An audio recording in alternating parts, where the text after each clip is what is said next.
There's an interesting fact about 9/11 and other activity like the murder of JFK and RFK and Martin Luther King Jr., any of these people, that, many people in this camera ThoughtNet society of the minority of elites, who have access to seeing and hearing thought coming out of their mind or in front of their face, they have this view of like, well, as long as you don't push the button, you can pay for a murder or violence or an assault. And these wealthy people, they have no education. They're brutal barbarians, and they're evil people. They pay a lot of the people who control this technology to assault people in their houses with lasers and so on, claiming that, well, we're not doing the actual assaulting. They don't have to take our money, to do these assaults.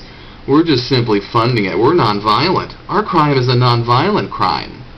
We're just telling them to do that.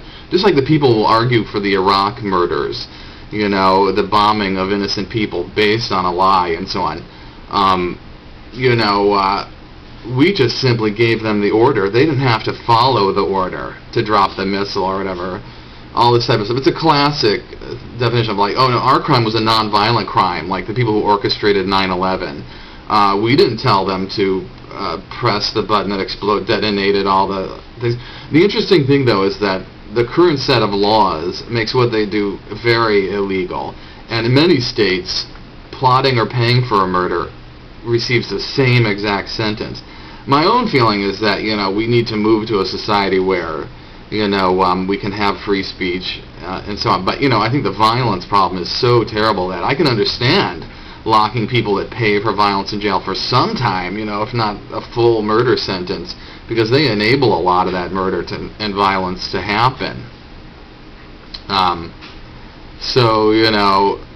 Whether they're assaulting people with a laser or whatever it is, let's hope they get punished sometime before they die. And let's hope this gets exposed to the public, so we can start to vote and prosecute these, not only the people who push the button and pull the trigger, the murderers, whether it be with a laser or a gun or whatever it is,